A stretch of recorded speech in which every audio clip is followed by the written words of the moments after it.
Et sur cette grotte, il y avait même une porte, il y avait une ouverture, un accès où les gens venaient des fois faire des offrandes au point de donner même leurs enfants. Et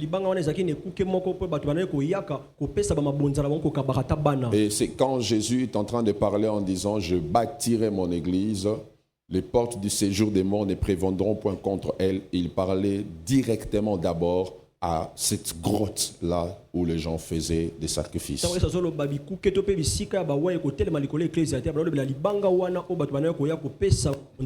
je l'ai dit, je le redirai encore plus d'une fois ce matin, la mort ne peut jamais tuer l'entité qu'on appelle Église bâtie par Jésus. Une église que Christ lui-même bâtit ne peut jamais, alors jamais être vaincue par la mort. Elle peut être confrontée à la mort, mais jamais vaincue par la mort. Et je profite pour déclarer que la mort n'aura jamais de victoire sur ta vie. La mort n'aura jamais de victoire sur tes finances. La mort n'aura jamais de victoire sur ton travail.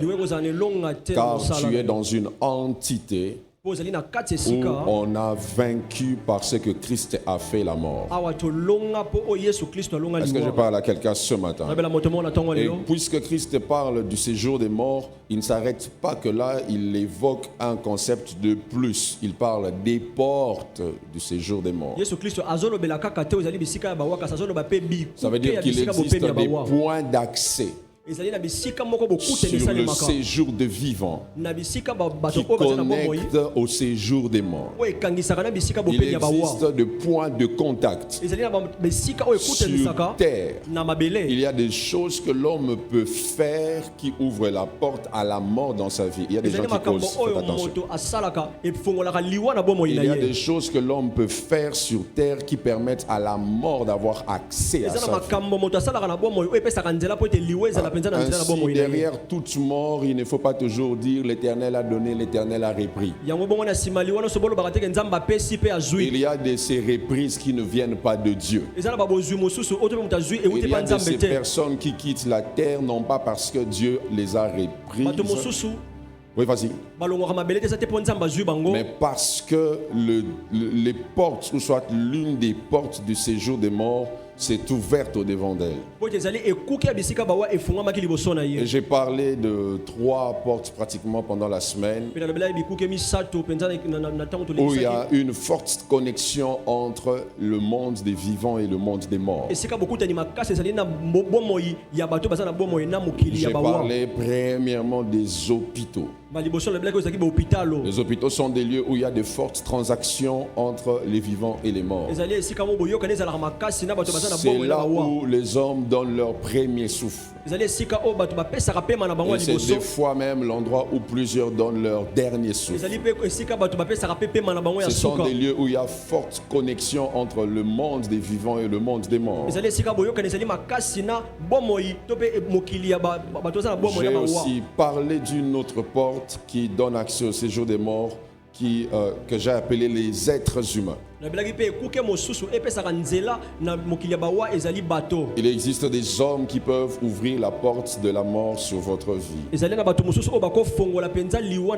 Et là, j'avais parlé d'une première catégorie où j'ai parlé des séducteurs ou des séductrices.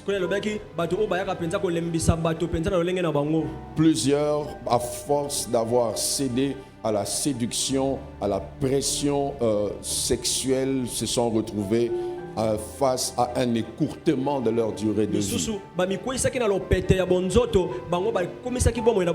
Et on l'a vu dans Proverbe 7 lorsque le sage parle de cette femme séductrice. Il dit ne cède pas à ses voies car son chemin c'est la voie du séjour des morts. Ça veut dire qu'il y a des personnes sur terre, quand vous vous connectez à elles, vous avez donné accès à la mort sur votre vie. Mais j'ai aussi parlé des autorités spirituelles. S'agissant des autorités spirituelles, j'ai parlé des parents. et spirituelle et biologique. Et ils ont le pouvoir d'ouvrir l'accès à la mort dans n'importe quelle forme sur votre vie. Rappelez-vous que j'ai dit que la mort, ce n'est pas seulement un arrêt de la vie humaine. J'ai parlé de la mort aussi comme étant un mauvais climat de vie. J'ai parlé de la mort comme étant un écourtement des temps de gloire. Les bonnes choses ne durent pas chez toi. Les bonnes choses ne font pas long feu avec toi. Ça peut être une forme ou une manifestation de la mort. Mais j'avais aussi parlé d'un manque des résultats. Lorsque vous travaillez, vous faites tout ce que vous faites et vous n'avez pas les résultats escomptés, il se peut que vous soyez sous l'emprise de la mort. Et la troisième voie d'accès que j'avais abordée, c'est ce qu'on appelle les cimetières. Les cimetières connectent facilement à la sphère qu'on appelle le séjour des morts. Et c'est un lieu où il y a un fort trafic entre le séjour des vivants et le séjour des morts.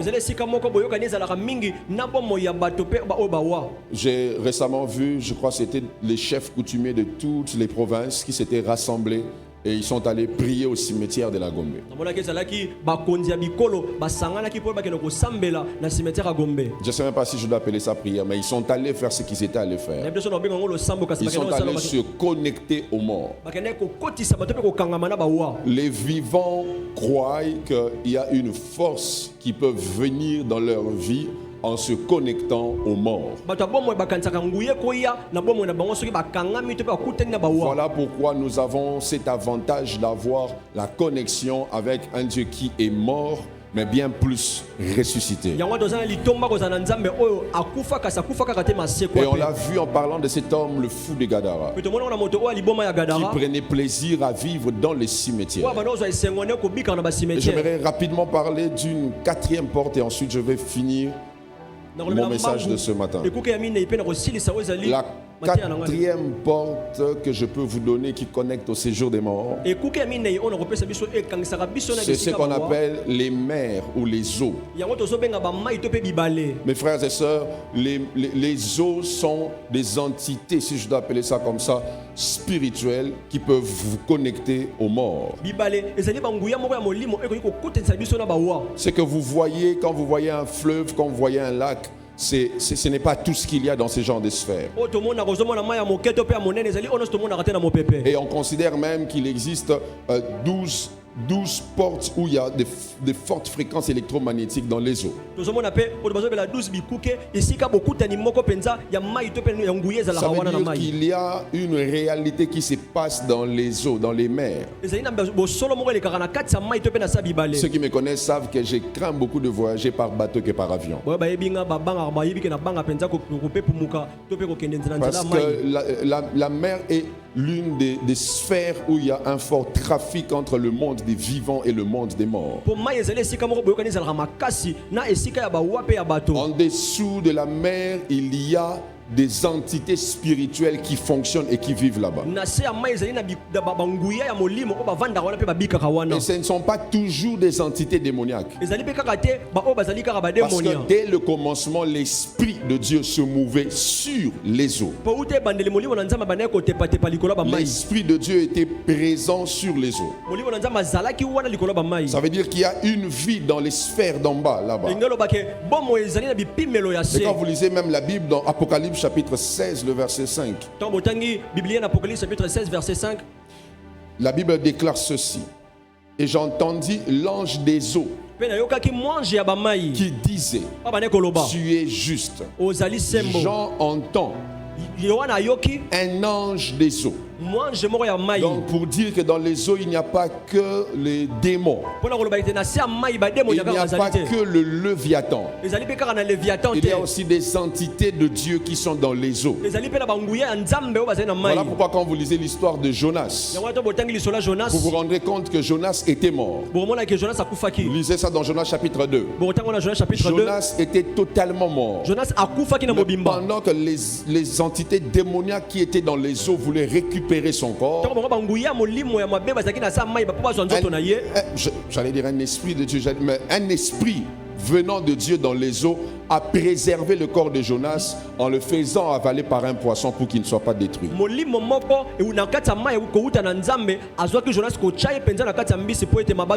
Il a été préservé parce que là où il était entré, il se connectait directement à la mort. Sachez qu'avant que la terre ferme que vous voyez paraisse, la terre était couverte par les eaux. Et même jusqu'à présent, on considère qu'il y a plus d'eau que la terre sèche que vous voyez. Et plus d'une fois dans la Bible, on voit Dieu accorder une attention particulière aux eaux. Ce n'est pas par hasard que Naaman veut se faire guérir. Élisée ne veut pas prier pour lui et lui dit va te laver. Il y avait toute une piscine où régulièrement un mouvement angélique se faisait et tout ce qui se jetait dans cette eau était guéri. Jésus lui-même un jour guérit l'aveugle dans Jean 9. Il lui dit va te laver. Va te laver dans les eaux de Siloé. Plus d'une fois on voit dans la Bible que Dieu accorde une attention particulière aux eaux. Ça c'est une parenthèse que j'ouvre, j'en parlerai sûrement dans la suite de l'année. Tous ceux qui excellent dans le domaine de la richesse comprennent ce que je suis en train de vous dire sur les eaux. Parce que les plus grandes richesses de ce monde sont enfouis dans les sphères où il y a de l'eau. Ceux qui évoluent dans le domaine de, je sais pas moi, des mines ou des matières premières vous diront que lorsque tu veux avoir les plus grandes richesses, il faut creuser jusqu'à toucher la couche où il y a des eaux en bas. Quelque chose se cache en ce qui concerne les eaux. Il y a un mystère de Dieu dans le domaine des eaux. Il y a un mystère que Dieu a mis dans cette entité-là. Voilà pourquoi ça peut aussi ouvrir la porte du séjour des morts. Et même tel que tu es assis là, tu as plus d'eau dans ton corps que toute autre chose. L'homme a plus d'eau en lui. Et l'eau est un mystère au point où on ne voit pas quand Dieu a créé l'eau. On ne sait pas à quel moment Dieu a créé l'eau. On voit dès le commencement que la terre était couverte des eaux. Et l'Esprit de Dieu prend plaisir à se mouvoir sur les eaux. Donc dès le commencement, il y a deux choses de bizarres dont on ne voit pas la création. Il y a l'eau et puis il y a la lumière. Quant à la lumière, Dieu dit que la lumière soit. Dieu n'a pas créé, Dieu a dit qu'elle soit, qu'elle se manifeste. Et même avec les eaux, on dit que la terre était couverte des eaux. Ça venait d'où? On ne sait pas. Et c'est là où je me pose une question importante. Parce que quand vous restez dans Genèse chapitre 1, vous verrez Dieu qui est en train de parler pour la création de certaines choses. Mais à un certain moment, pour que les poissons paraissent, la Bible dit que Dieu parla à la mer. Elle dit que la mer produise des poissons. Dieu a parlé à la mer. Et nous venons même de lire ici pour l'apparition des herbes. La Bible dit que Dieu parla à la terre. Et il dit que la terre produise. Dieu a demandé à la terre de produire. Et maintenant je me pose une question. Quand dans Genèse 1, 27, Dieu dit créons l'homme à notre image. Et quand je regarde ce qui compose l'homme, l'homme composé de la terre, l'homme composé de l'eau. Je me pose une question. Est-ce que quand Dieu disait créons, il s'adressait aux eaux et à la terre, pour qu'ensemble avec lui, les eaux et la terre, que l'homme soit créé? Car ce sont ces entités que l'on retrouve dans l'homme. L'homme a l'esprit de Dieu. L'homme a la terre. Et l'homme a de l'eau en lui. Et si on admet que Dieu s'adressait à l'eau et à la terre, ça veut dire que l'eau et la terre ne sont pas des simples choses, ce sont des entités de la création. Ainsi, il y a un pouvoir particulier attaché aux eaux. Si l'on enlève de l'eau dans ton corps, tu meurs. Je parle à quelqu'un ce matin. Ainsi, les mers, les rivières, toutes ces choses sont des entités très spirituelles. Voilà pourquoi Jésus ne s'amusait pas en laissant un moyen de transport normal pour prendre le plaisir de marcher sur les eaux. C'était pour révéler que je domine même sur cette entité qu'on appelle les eaux. C'était pour dire je domine même sur cette entité qui peut avaler les êtres humains. Et je prie dans le nom puissant de Jésus qu'aucun esprit des eaux ne vienne avaler la glorieuse destinée que tu portes. Et je vais même te le dire, il y a des êtres humains que tu vois qui ne sont pas des humains normaux, ils viennent des eaux. Cette belle fille que tu vois, toute coquette là, que tu apprécies, peut être une entité envoyée par le monde des eaux. Le monde des eaux est un monde qui opère parmi le monde des vivants. Vous qui allez en boîte de nuit, ne pensez pas que tous ceux qui entrent là-bas sont des humains. Il y a des êtres envoyés directement par l'enfer avec la mission de voler en vous quelque chose. Et ne pense pas que tu as besoin d'aller derrière ces genres de personnes 10, 20 fois. Une seule fois suffit pour que l'on prenne la durée de ta vie. Est-ce que je parle à quelqu'un ce matin? Amen. Et comme je l'ai dit, l'Église est une entité que Christ a bâtie et que les séjours de mort ne peut pas détruire. Et j'aimerais vraiment vous le présenter ce matin en vous faisant voir quelques petits principes qu'on peut utiliser pour interpréter l'efficacité de l'Église sur la mort. La première fois que l'on mentionne, rappelez-vous, je vous ai parlé de la loi de la première mention. La première fois que l'Église est mentionnée, on voit qu'elle appartient à Christ, mais aussi on voit qu'elle est une entité spirituelle et indestructible. Et la troisième des choses que Jésus montre quand il parle de l'Église pour la première fois, on voit que c'est un royaume qui va triompher sur la mort. Donc, dès la première fois que l'on parle de l'Église que nous sommes aujourd'hui, on voit qu'elle a un pouvoir sur la mort. On voit qu'elle est une entité spirituelle. Ne soyez pas chrétien sans être spirituel. Ne soyez pas chrétien sans lire le mouvement spirituel. Ne soyez pas chrétien sans vous rendre compte que vous appartenez à une entité qui est au-delà de cet édifice. L'Église est un mystère spirituel. Jésus était face à une grotte visible qui emmenait vers le monde invisible. Mais il dit, moi je partirai d'une pierre invisible et je bâtirai une entité visible. Au-delà de ce que vous voyez, l'Église, mes frères et sœurs, est un mystère de Dieu. Voilà pourquoi je le dis et je le répète encore. personne ne peut tuer l'église que Jésus bâtit. Si vous voyez une église mourir, posez-vous la question si elle était bâtie par Jésus. Quand c'est Jésus qui bâtit, la mort ne peut pas tuer l'église. Quand c'est Jésus qui bâtit, même si le pasteur n'est pas là, l'église ne meurt pas. Les pierres sont parties, l'église existe jusqu'aujourd'hui.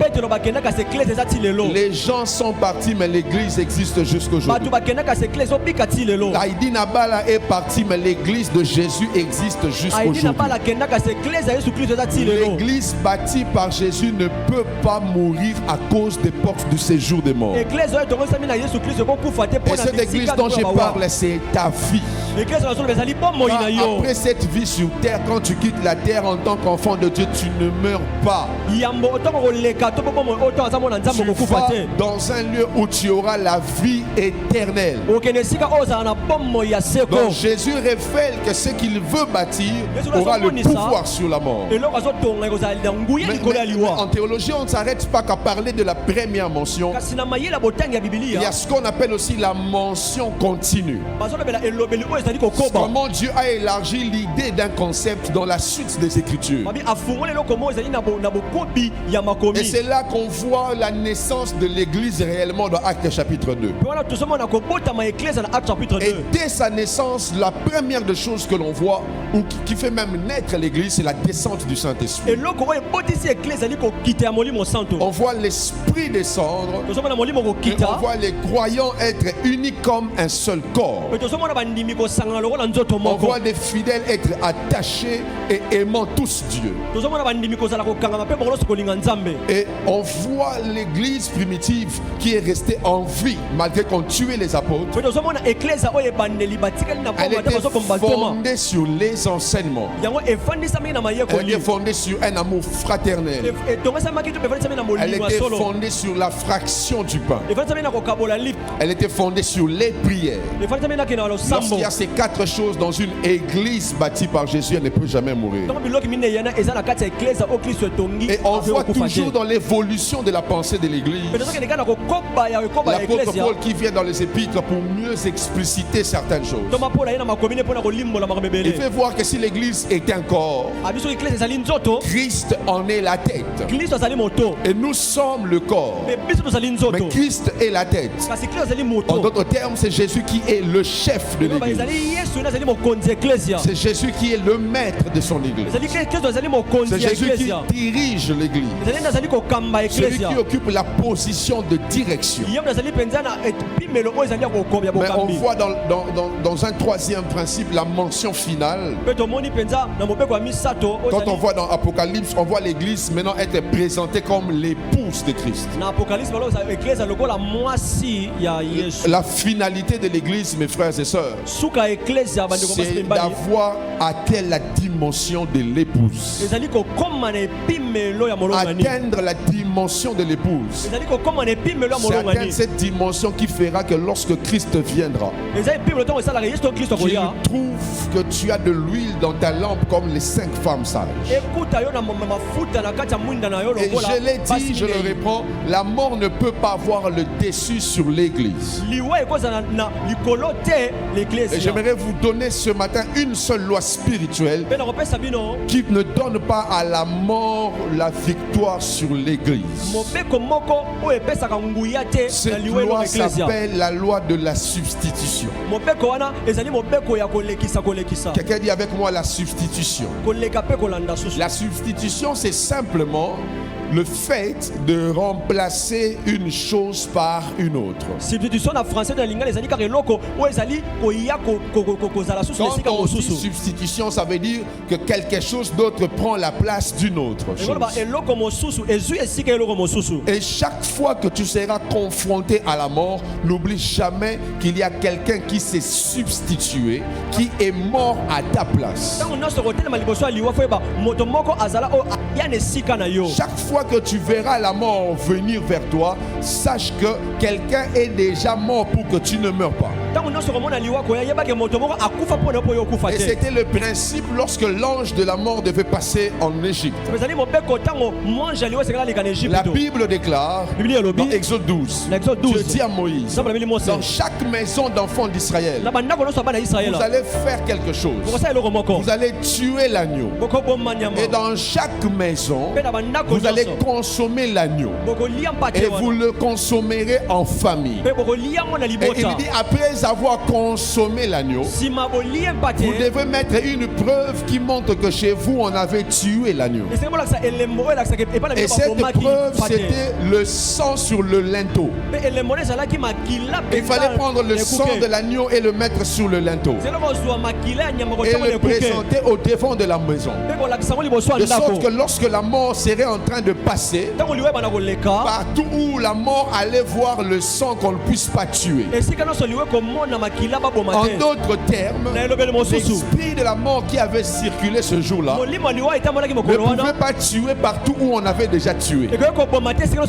Partout où il y avait déjà le signe de la mort ne pouvait plus frapper. Car on ne peut pas tuer deux fois pour la même cause. On ne peut pas tuer deux fois pour le même problème. On ne peut pas tuer deux fois pour le péché alors que quelqu'un est déjà mort pour tes péchés. Puisque Christ est déjà mort pour nous, le signe du sang de Jésus dans nos vies, c'est un signe qui montre que chez nous on ne peut plus tuer. C'est un signe qui montre que chez nous on ne peut plus tuer. C'est un signe qui montre que dans ta vie on ne peut plus tuer.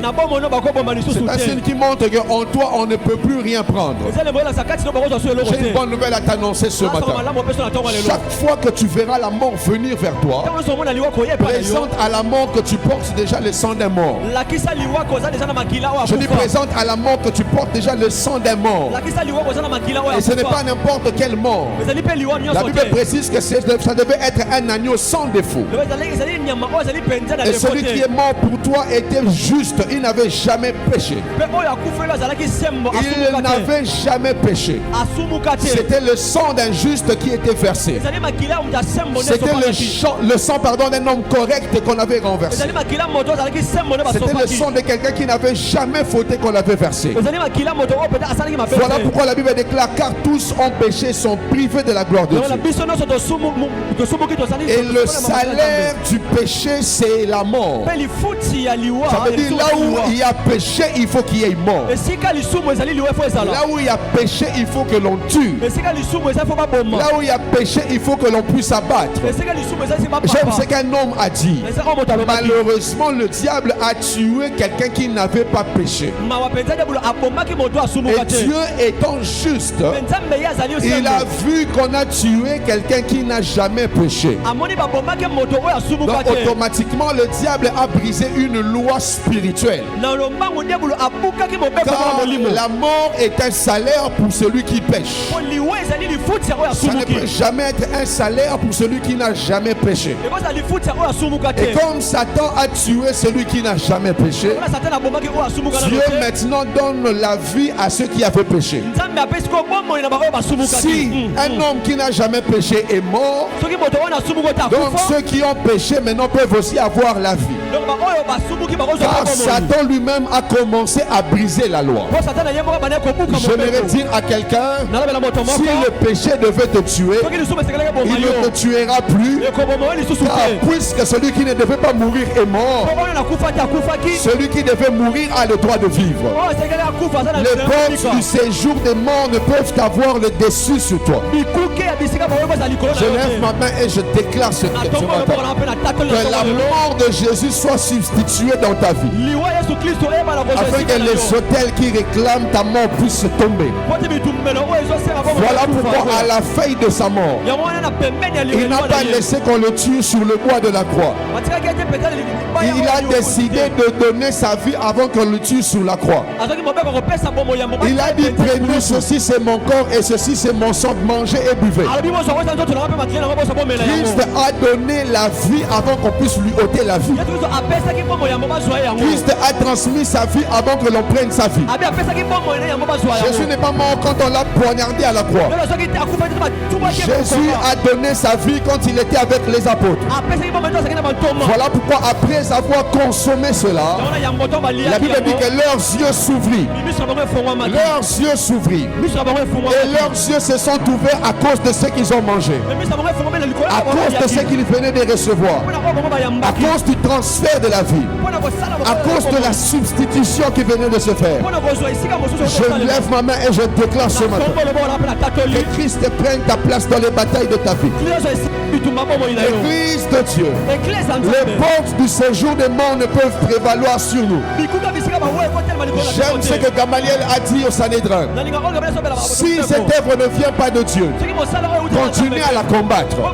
Mais si elle vient de Dieu, ne courez pas le risque d'avoir combattu Dieu. Ceux qui te combattent ne savent pas que ce qui se passe dans ta vie est une œuvre de Dieu. Et ils ne courent pas le risque de te combattre, mais ils courent le risque de combattre celui qui s'est substitué en toi.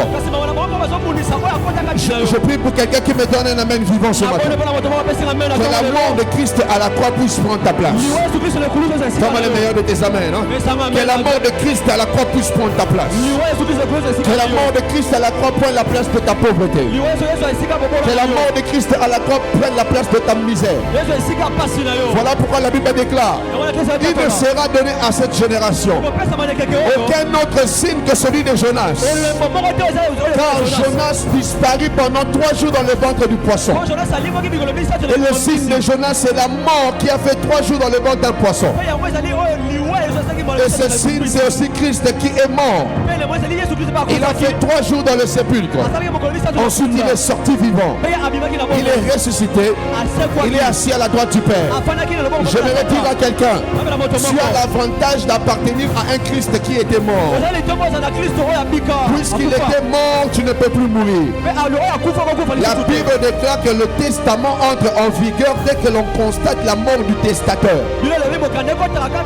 Si le testateur ne meurt pas, le testament ne peut pas avoir de la valeur. Voilà pourquoi Christ devait mourir, pour que le testament ait de la valeur pour toi. Christ devait être enseveli pour que l'héritage de Dieu devienne ton héritage. Christ devait mourir pour que tu aies accès au testament. Mais il y a une chose qui se passe avec le testament, c'est que pour avoir accès au testament, il faut qu'il y ait un avocat qui défend tes droits. Et on a un avantage, c'est que le testateur qui est mort est ressuscité pour être le protecteur du testament. Voilà pourquoi l'apôtre Paul dit: qui accusera les élus de Dieu? C'est Dieu qui justifie. Mais il va plus loin pour dire: qui les condamnera? Christ est mort. Mais bien plus. Je dis bien plus. Je dis bien plus. Je dis bien plus. Je dis bien plus. Il est ressuscité. La mort est bien, mais la résurrection est bien plus. Je peux te donner une bonne nouvelle ce matin. Satan ne donnera jamais de testament parce que Satan ne mourra jamais. Satan n'a pas d'héritage à donner parce que Satan ne mourra jamais. La faiblesse de Satan, c'est qu'il ne connaîtra jamais la mort. La faiblesse des enfants de Satan, c'est qu'ils n'auront jamais d'héritage. Quand pour accéder à l'héritage, il faut que le testateur meure. Nous avons un avantage d'appartenir à celui qui est mort, mais qui bien plus est ressuscité. Je lève ma main et je déclare ce matin que Christ qui s'est substitué en prenant ta place puisse te donner accès à une vie abondante. Je présente ce matin la puissance de l'église que Christ a bâtie au-devant de toutes les entités de la mort qui menacent ta vie. Je présente ce matin la puissance de l'église que Jésus a bâtie au-devant des entités spirituelles qui résistaient dans ta vie. Je présente ce matin dans ce quartier la puissance de l'œuvre que Christ a bâtie à la croix. croix. Cette œuvre qui est supérieure à toute puissance de la mort. J'aimerais dire à quelqu'un, chaque fois que la mort reviendra, rappelle à la mort que quelqu'un est déjà mort. Dis à la mort que quelqu'un est déjà mort. Dis à la mort que quelqu'un a déjà été pris. Dis à la mort que quelqu'un a déjà été ôté. Dis à la mort qu'on a déjà enlevé. On a déjà enlevé. On a déjà enlevé. Voilà pourquoi, dans le principe de la malédiction, Dieu avait dit que les Moabites ne pourront jamais cohabiter avec son peuple à cause de ce que leur ancêtre avait fait avec son père. Mais un jour, puisqu'une femme avait perdu son mari, qui était le fils d'un homme qui s'appelait Elimelech. Elimelech qui veut dire Dieu le roi. Dieu le roi a quitté la fille de Naomi. Et même les enfants de Naomi sont partis. Et ce qui a fait que Ruth n'avait plus de mari. Elle est restée attachée à sa belle-mère. Puisque Dieu le roi avait quitté. Puisque le fils du Dieu le roi était mort aussi. Un jour pendant qu'elle faisait le glanage, la loi du rachat a fonctionné. Boaz qui avait un droit de racheter a récupéré Ruth. Parce que la mort de son mari l'a réintégrée dans la société où elle était rejetée. Et j'annonce à quelqu'un ce matin, là où tu étais disqualifié, la croix t'a réintégré. La puissance de la croix t'a réintégré. Christ s'est substitué pour que l'église soit puissante. Je le dis, je le reprends et je le reprends encore. La mort ne peut jamais avoir le dessus sur l'église que Jésus bâtit. L'église est une entité spirituelle que Christ a bâtie. Et les portes du séjour des morts ne peuvent prévaloir sur l'église. J'annonce sur cette église locale que la mort dans toutes ses formes n'aura jamais accès. Et nous fermons toutes les portes qui donneraient accès à la mort en ce lieu. Nous fermons sur ta vie toutes les portes qui pourraient donner accès à la mort. Je ferme la porte des séducteurs. Je ferme la porte des séductrices. Je ferme la porte de tous les méchants. Je ferme la porte des cimetières. Je ferme la porte des hôpitaux qui amènent la mort sur ta vie. Au nom puissant de Jésus, que la puissance mystérieuse, que la puissance mystique de l'église se manifeste dans ta vie à partir de ce matin. J'aimerais te dire, au-delà de ce que tu vois, il y a plus glorieux que tu ne vois pas. Tu n'es pas le visage que tu vois devant un miroir. Mystérieusement, tu portes la gloire de l'église. Spirituellement, tu portes la gloire de l'église. L'église est puissante. Aucune entité spirituelle sur terre n'est plus puissante que l'église. Le vaudou n'est pas plus puissante que l'église. La maïkari n'est pas plus puissante que l'église. La primakouria n'est pas plus puissante que l'église. Aucune secte n'est plus puissante que l'église. L'église est une entité spirituelle et puissante. Une entité que le Christ viendra enlever. Frère, n'oublie jamais que tu es dans un corps mystique de Dieu. N'oublie jamais que tu es dans une entité puissante. L'église est très puissante. Cesse d'avoir peur devant un tout petit sorcier de ton quartier. Cesse de craindre ce petit sorcier de ta famille. Tu es dans une entité puissante. Oh, je n'entends pas la main de quelqu'un. Tu es dans une entité puissante. Tu es dans une entité puissante. L'église ne peut être détruite par la mort. Et je lève ma main, je déclare ce matin, la mort ne te détruira pas. La mort ne détruira pas tes enfants. Quand tu mourras, ça ne sera pas une mort, ça sera un transfert. Un transfert de la terre vers le ciel. Et ce transfert ne se fera pas autant voulu par les hommes. Ça se fera quand tu auras prononcer cette phrase que Christ a prononcée avant de mourir, tout est accompli. Tu devras tout faire avant de quitter cette terre. Tu devras arriver au niveau de dire à Dieu, Seigneur, je pense que j'en ai fini, tu peux me prendre. Tu arriveras au niveau de dire à Dieu, Seigneur, c'est le moment maintenant pour moi de me reposer. Tu accompliras tout ce que tu dois accomplir sur cette terre avant de partir. Parce que tu es dans le corps glorieux qu'on appelle l'Église. Tu es dans le corps mystique qu'on appelle Église. Tu es dans cette spiritualité qu'on appelle Église. L'Église est plus puissante que les sectes qu'on te propose.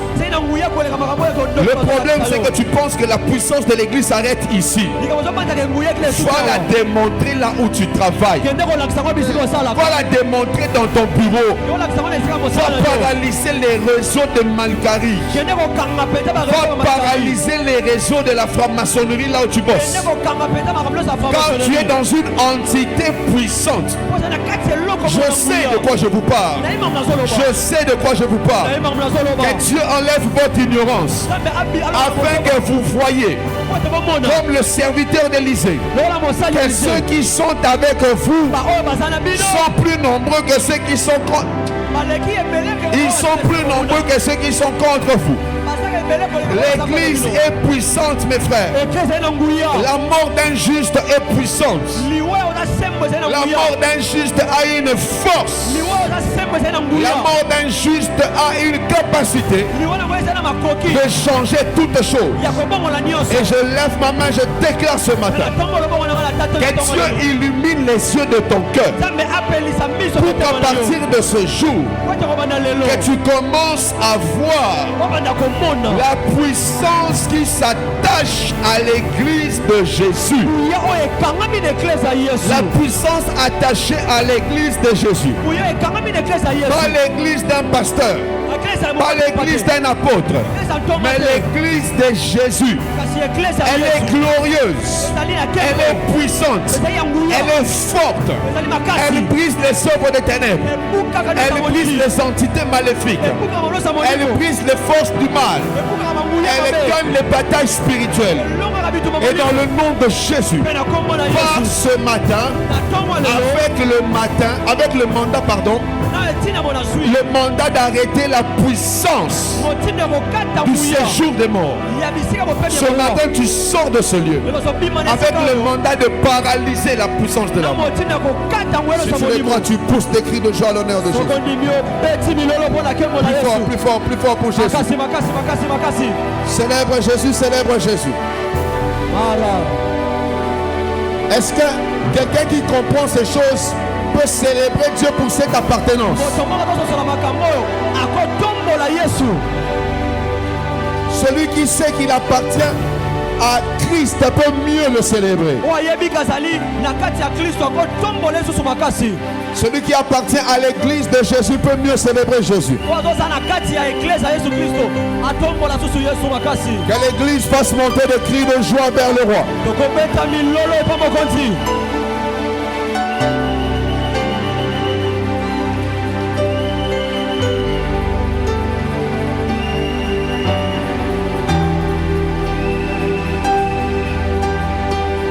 J'aimerais que tu fasses une seule prière et que tu dises à Dieu que la gloire attachée à l'église que tu as bâtie se révèle dans ma vie à partir de ce matin.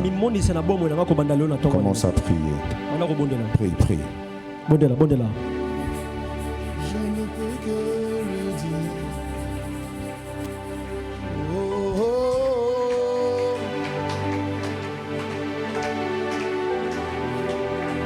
Quand ta gloire arrive, je ne peux que te dire.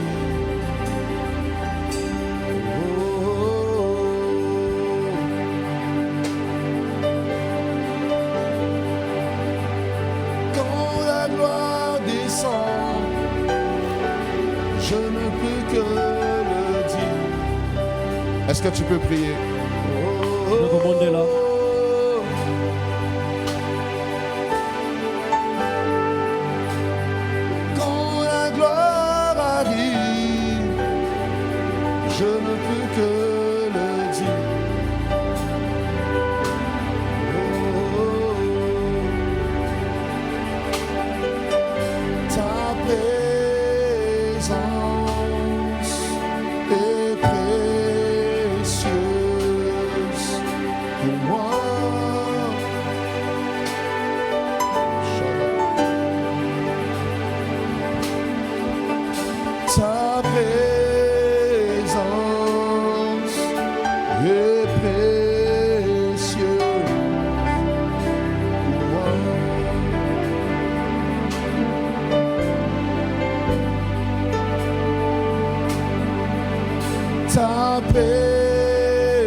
ta présence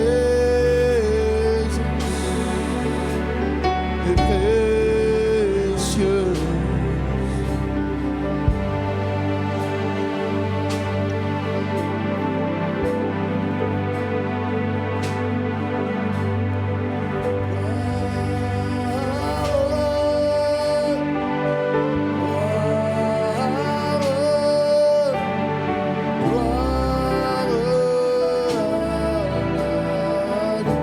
Chante-le, chante en gloire.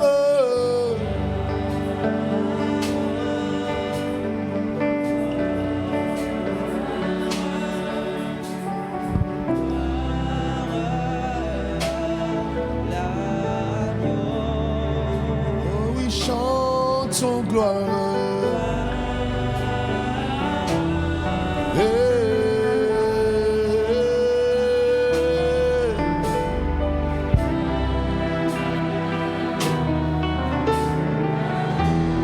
Car il est glorieux.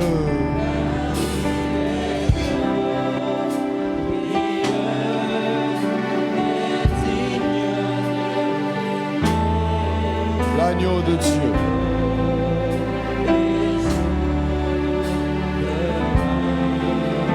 Ensemble nous élevons nos mains.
Chante-le fort.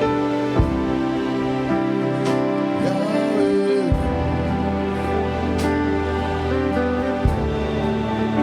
Oh, Sanjola.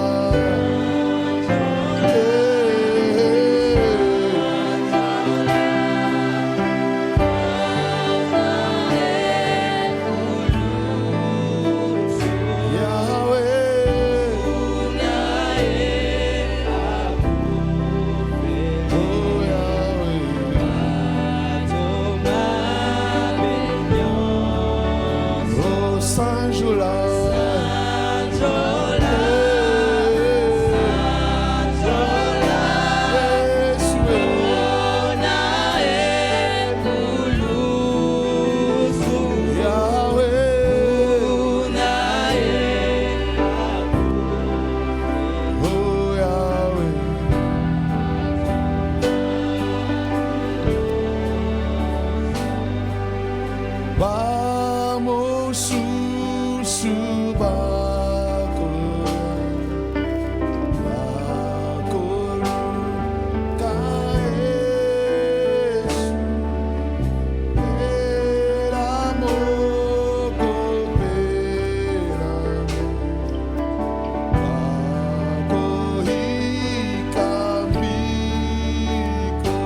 Bible déclare qu'à la veille de sa mort, Christ rassembla ses disciples et il leur dit, ceci sera la dernière fois pour moi de célébrer la Pâque avec vous. Mais même dans la suite des temps, faites ceci en mémoire de moi. Et la Bible déclare qu'il prit les pains, rendit grâce et leur donna en disant, ceci est mon corps, prenez et mangez. Après cela, il prit aussi le vin et il leur dit, ceci est mon sang, prenez et buvez. Seigneur Jésus, par cet acte que tu as préféré faire à la fin de ta vie sur terre, tu nous as communiqué à quelque chose, tu nous as connecté à quelque chose de fort. Et je prie maintenant que le mystère derrière ce que tu avais fait, qui ouvrit les yeux des disciples, puisse ouvrir les yeux de quelqu'un. Que ce transfert de vie que tu avais fait puisse nous être accordé ce matin, afin que nous ayons en nous ta vie et que la mort qui prenait le dessus sur nous puisse se taire. Je prie, Seigneur, pour tous ceux qui vont s'approcher ici, qu'ils viennent conscients de la portée spirituelle de ceci. Là où il y avait des batailles, que ces batailles se taisent. Là où il y avait des hostilités, que ça se taise. Au nom de Jésus. Au nom de Jésus. Que ces paroles soient entendues dans le monde des esprits et que personne ne les annule. Que personne ne les annule. Au nom de Jésus.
Même vous qui nous suivez en ligne, faites ceci, prenez même du jus que vous avez à la maison et un morceau de pain.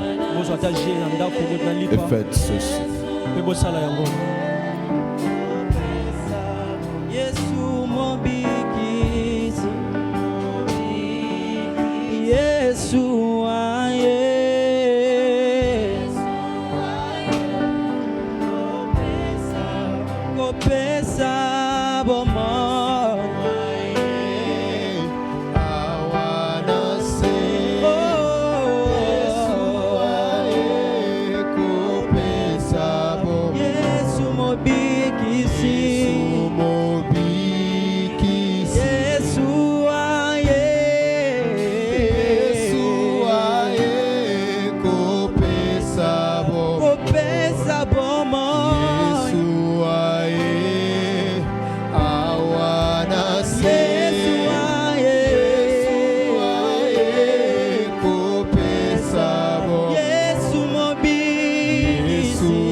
kopesa bomoi Yesu aye awanase Yesu aye kopesa bomoi Yesu mobi Yesu aye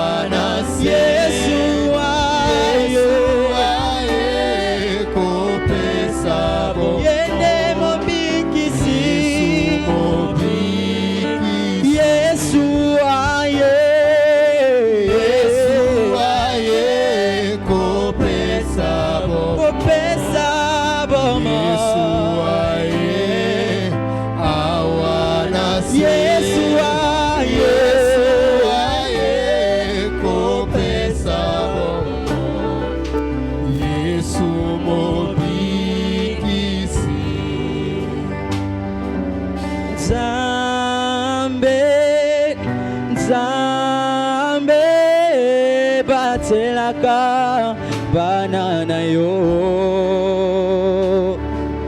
Sokio Obateli Elonga Zali Yemba Zambe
amen. Nous célébrons le Seigneur. Nous célébrons le Seigneur. Regarde combien tu reconnais la grandeur de Dieu, mais regarde comment tu célèbres Jésus. Je pensais que tu le faisais pour Jésus. Je pensais que tu étais en train de le faire pour celui qui accorde la victoire à ta famille.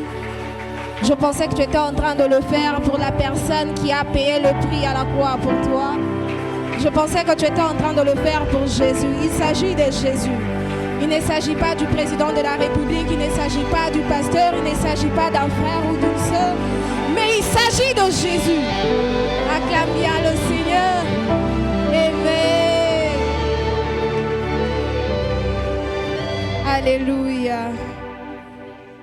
Grande est notre joie de vous voir encore ce matin aussi beau et belle et d'avoir participé à ces cultes et d'avoir reçu la bénédiction qui vous a été réservée ce matin. Je crois fermement que chacun de nous rentrera avec une dose particulière ce soir à la maison. Amen, amen. Alors, grande est notre joie de recevoir ce matin les personnes qui ont prié avec nous pour la première fois. Nous aimerions recevoir les personnes qui ont prié avec nous pour la première fois. C'est pour toi la première fois d'être là parmi nous. Mais avant de pouvoir recevoir les personnes qui sont venues, alors nous allons offrir au Seigneur. Amen, amen. La Bible dit que le Seigneur aime la personne qui donne joyeusement, qui donne sans contrainte, qui donne sans regret. Alors on va offrir au Seigneur, alors que le protocole sera en train d'avancer. J'aimerais que tu prépares une offrande agréable pour Dieu. L'offrande que tu as réservée, que tu avais mis de côté, si tu trouves qu'il n'est pas égal à la bénédiction que tu as reçue ce matin, tu peux déjà revoir ton offrande. Amen, amen. Alors le panier qui se trouve à ma droite, on va bénir la parole. Le panier de la gauche, on va donner nos dîmes et nos actions de grâce. Et le panier qui tient les protocoles, on va donner nos offrandes d'amour. Alors si on peut déjà s'avancer.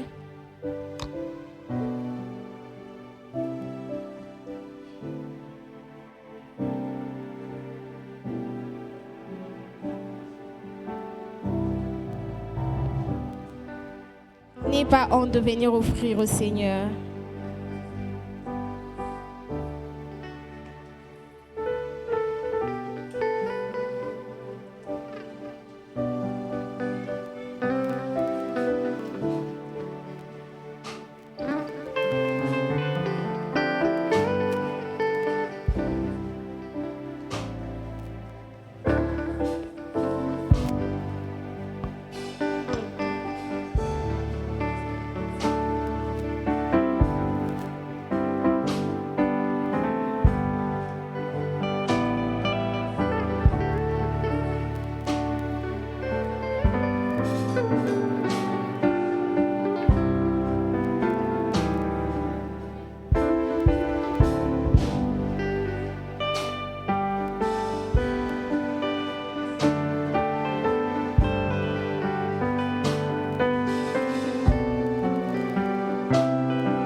Amen, amen.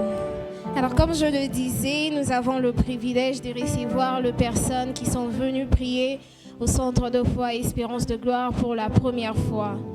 Et les personnes qui nous ont visités en 2026 pour la première fois, n'ayez pas honte de vous identifier. Nous serons très heureux et heureuses de vous recevoir parmi nous. Vous pouvez vous lever s'il vous plaît. Waouh, nous sommes bénis ce matin. Les frères qui sont autour peuvent nous aider à recevoir le frère, la sœur. Nous avons 2 frères et 2 sœurs ce matin. Oh, que nous sommes bénis.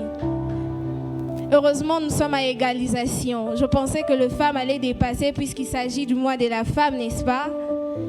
Les femmes, amen. Les femmes, je ne vous sens pas, amen, amen. Bonne fête, mesdames. Mais je ne sens pas la joie dans votre visage. Bonne fête. Alors cette semaine, nous débutons notre séminaire des familles qui débutera du 10 jusqu'au 15 mars comme thème les choses qui déstabilisent les familles. Nous débutons notre culte à 17h. Nous vous prions de respecter la ponctualité du programme. Nous avons dit 17h. Faisons-nous violence d'être là pour ce programme. Notre adresse, avenue Massikita numéro 23. La référence, c'est l'école La Fontaine ou à quelques mètres du triangle Équateur. Pour ceux qui ne nous suivent pas sur les réseaux sociaux, nous sommes sur Facebook, YouTube, Instagram. Et sur Facebook, nous sommes intitulés Centre de foi Espérance de Gloire, YouTube Centre de foi Espérance de Gloire, Instagram Centre de foi et TikTok Centre de foi. Mais nous avons constaté avec regret qu'il y a des bien-aimés qui viennent, qui ne sont pas encore abonnés à la page WhatsApp de l'Église. Il y a certaines communications qu'on donne au courant de la semaine. Alors nous aimerions que vous puissiez intégrer les groupes WhatsApp de l'Église tout en scannant le code QR que le média vont afficher tout à l'heure. Et cela va vous permettre de pouvoir avoir différentes instructions ou différentes informations. Et puisque le changement ne vient pas seulement des discours, mais des actions concrètes que nous posons tout le jour, il est prévu un culte des mamans. Les mamans, amen. Les mamans, amen. Nous sommes là dimanche 29 mars 2026. Soyons des actrices du changement parce que lorsqu'une femme avance, c'est toute l'humanité qui avance avec elle. La contribution s'élève à 15 000 francs. Et il est demandé à toutes les femmes de rester après les cultes pour une communication très importante. Les livres des incontournables de la destinée du pasteur et les livres de notre sœur Mélissa Kayumba, Les sentiments des différents, sont disponibles au secrétariat. N'hésitez pas de voir la secrétaire à la fin du culte pour vous en procurer.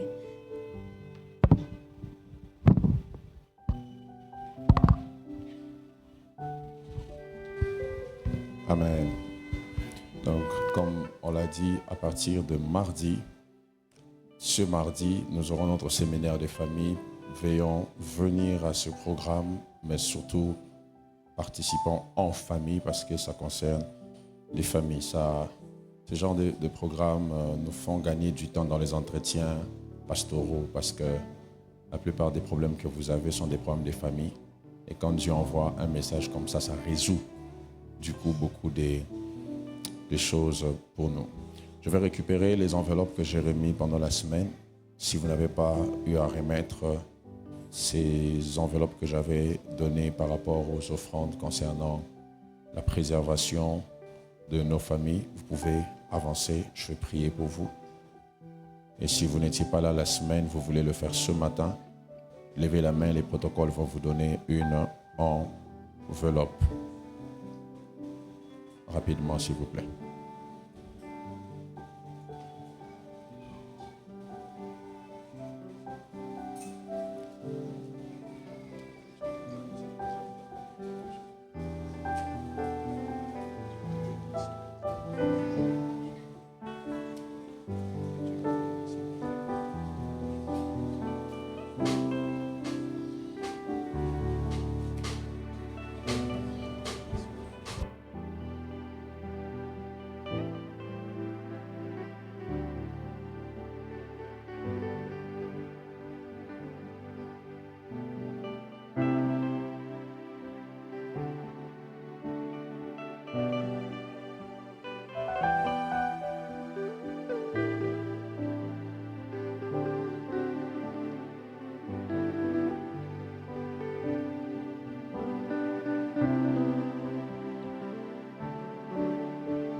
Les mamans, comme on a dit à la fin, toutes les femmes, pas seulement les mamans, toutes les femmes sont priées de rester. Donc quand on va dire Amen, vous restez assises. Amen, hein? Oh, Amen, hein? Quand on dit Amen, les femmes, vous restez assises et il y a une communication importante vous concernant. Nous voulons recevoir une nouvelle sœur que Dieu nous a donnée depuis un temps. Elle s'appelle Jaziel Kabasele, la fille de papa Sylvain et de maman Sarah. Alors que les protocoles les aident à avancer, j'aimerais qu'on reçoive ce petit bébé avec beaucoup de joie.